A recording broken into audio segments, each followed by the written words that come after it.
इसमें कहना चाहेंगे? देखो, अधिवेशन में बहुत सारी चर्चाएं हुई, बहुत सारे रेजोल्यूशंस आए और ख़ास करके जिन लोगों की जितनी हिस्सेदारी है, कास्ट सेंसस के बारे में भी चर्चा रही, उनको उतनी भागीदारी मिलनी चाहिए।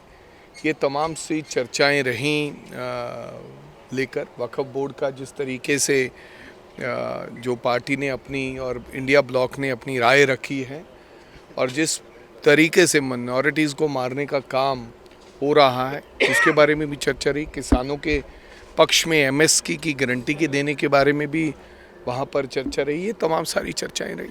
अच्छा, कई जगह स्टेट के अंदर जो लॉ एंड ऑर्डर की सिचुएशन है जो बनी हुई है, अभी हाल ही में एक बम विस्फोट होता है नेता के घर पर, उसके अलावा आज एक तरन तारण में सब इंस्पेक्टर की हत्या हो गई। कैसे देख रहे हैं आप इन तमाम? देखो, मेरे को लगता है कि लॉ एंड ऑर्डर नाम की कोई चीज़ नहीं है पंजाब के अंदर, और ये अब से नहीं है। जब से हैंड ग्रेनेड गिरने शुरू नहीं हुए थे हम तब से कह रहे थे।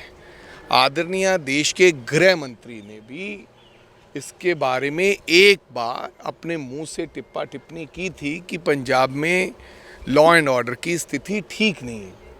लेकिन इसके बावजूद भी केंद्र की तरफ से, जैसे कि आजकल लोग कहते हैं कि 50 किलोमीटर का एरिया जो बॉर्डर सिक्योरिटी फोर्सेस का है, तरन तारण तो उसी एरिया तक ही सीमित हो जाता है। तो मेरे कहने का ना तो केंद्र सरकार की तरफ से और पंजाब सरकार तो कहना ही क्या है, आदरणीय मुख्यमंत्री साहब अपने ही मस्त हैं। उनको तो इस बात की कोई चिंता ही नहीं है कि पंजाब किस और जा रहा है। वो ट्रांसफ़र पोस्टिंग में ही सीमित रहेगी। आम आदमी पार्टी सरकार रोज़ाना फलां को बदल दिया, आज फलां को बदल दिया। तो मेरे को लगता है कि इस तरफ पंजाब की पुलिस का, ना पंजाब के मुख्यमंत्री का किसी प्रकार का कोई ध्यान या तवज्जो नहीं है। हम तो कांग्रेस पार्टी और अन्य दल भी ये बात कह रहे हैं कि अगर इस प्रकार का सिस्टम चलता रहा, कल कालिया जी के घर में जिस प्रकार से हैंड ग्रेनेड गिरना और जिस प्रकार से बाबा साहब अंबेडकर की मूर्ति पर अपमानजनक उस खालिस्तान का लिखना, और हथौड़ा लेकर याद होगा कि संविधान वाले दिन 26 जनवरी को उनकी फ़ोटो के ऊपर चढ़कर सीढ़ी लगाकर उसको तोड़ने की कोशिश करनी और आज तक उसकी इंक्वायरी में कुछ नहीं निकलना, और कमिश्नर पुलिस का ये कहना कि जहाँ हैंड ग्रेनेड होता है तो कहीं नहीं, टायर फटा है, सिलेंडर फटा है, जनता को, पंजाब की को गुमराह करना, ये सारी चीज़ें बताती हैं कि आम आदमी के हाथ में अब कंट्रोल नहीं है। और ये तमाम चीज़ों से मेरे को लगता है वक्फ बोर्ड का आना, बाबा साहब की अंबेडकर की मूर्ति पर खास करके जलंधर में इस तरीके का, और फिर अमृतसर में और हिंदू मंदिर में हैंड ग्रेनेड जाना, और कल बीजेपी के एक नेता के घर में, मेरे को लगता है कि इसके पीछे बहुत बड़ी गहरी साजिश है। हमारे पंजाब को बांटने की साजिश है कि कैसे हिंदू को और दलित को पोलराइज करना है, कैसे अन्य दलों को साइडलाइन करके अपनी जगह बनाने का काम करना है।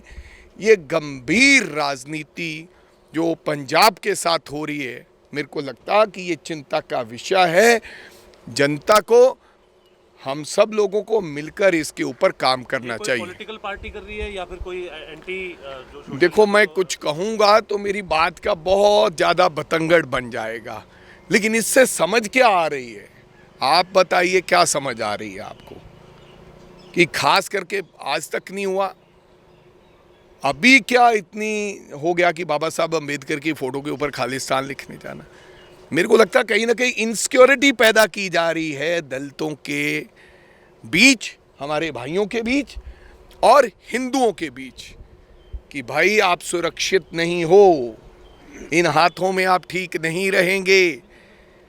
हम पंजाब के लोग गहरी साजिश का शिकार हो रहे हैं। मेरा यही कहना है, इसमें किनका क्या रोल है, ये आने वाले दिनों में चेहरा नंगा हो जाएगा।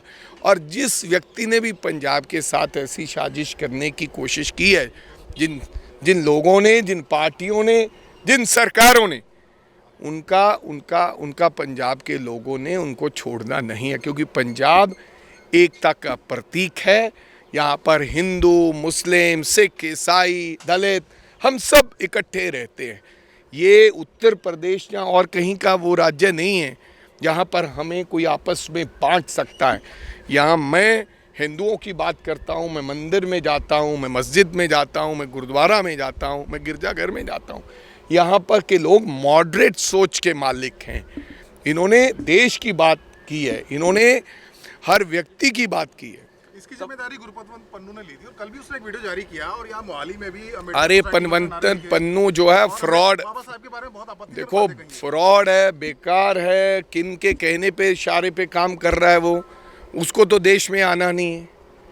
वो तो हर चीज़ की जिम्मेदारी ले लेता है, क्योंकि वो घर में बैठा ही जिम्मेदारी ले लेता है कि हाँ ये मैंने करवाया। उसको लगता है ये मेरी दुकानदारी चलती है।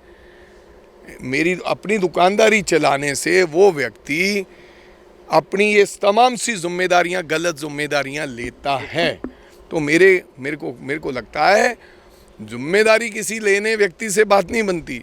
यहाँ कैसे ये कार्य हो रही हैं? अगर आपने जो अमृतसर में हुआ था उसका अभी तक कुछ किया होता, आपकी पुलिस ने, आपके कमिश्नर ने, आपके डीजी ने, आप हमारे आदरणीय बहुत ही जो मुख्यमंत्री साहब हैं इन्होंने कि भाई बताओ उसका क्या हुआ है, तो आज ये घटना दोबारा ना होती। इसका मतलब मेरे को तो कभी कभी ऐसा लगता है कि मुख्यमंत्री को भी पता है और पुलिस को भी पता है कि आज घटनाक्रम ये होने वाला है।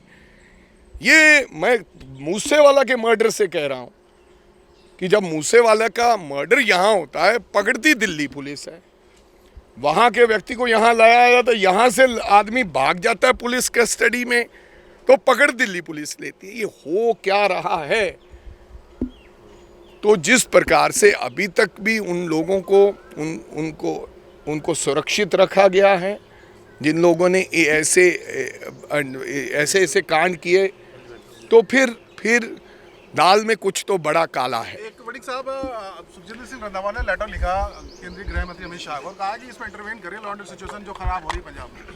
तो वैसे तो चलो ठीक है, अच्छी बात है जो सुखजिंदर जी ने कहा है। हमारे गृह मंत्री रहे हैं, बहुत ही समझदार व्यक्ति हैं, आदरणीय हैं, लेकिन मेरे को लगता है जिस प्रकार से काम चल रहा है, अगर बाढ़ ही खेत को खाने लगेगी तो फिर कोई मतलब रह नहीं जाता। ये चिट्ठियाँ विट्ठियाँ तो अब पता ही है देश के गृह मंत्री को पंजाब के अंदर क्या हो रहा है, उन्होंने खुद कहा है। अधिवेशन तस्वुर राणा है, उसे भी आज वापस लेकर आ रहे हैं। इसको किसको? तस्वुर राणा को, जैसे 26/11 मुंबई हमलों का जो दोषी अमेरिका था, से डिपोर्ट करके ला रहे हैं तस्वुर राणा।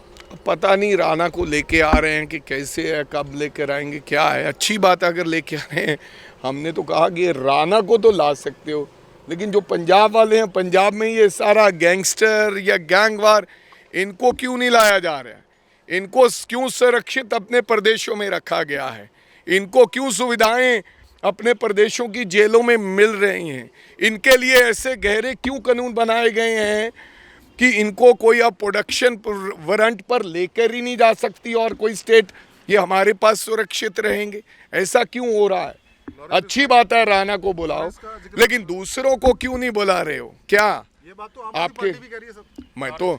मेरे को पता नहीं कौन क्या कह रहा है। आम आदमी पार्टी तो 2 साल बाद कोई नाम ही नहीं रहेगा, इनका नाम ही कोई सुनने को लिए तैयार नहीं होगा। लेकिन मेरा मतलब ये है कि राणा को लेके आ रहे हो, ऐसा लग रहा है कि जैसे ट्रम्प से टैरिफ माफ़ करा लिया हो आपने। कोई क्या बड़ी बात कर दी आपने?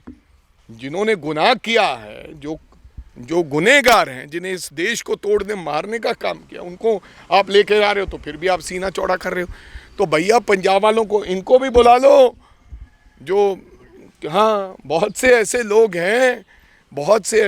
हैं जिन्होंने पंजाब, दिल्ली, अब लाओ फिर पन्नू साहब को भी लाओ, रोज ट्रम्प को मिलते हो, लाओ फिर उन साथियों को भी लाओ। आप गोल्डी की बात करते, लाओ उसको। इनको क्यों नहीं ला रहे हो आप? क्या बात क्या है?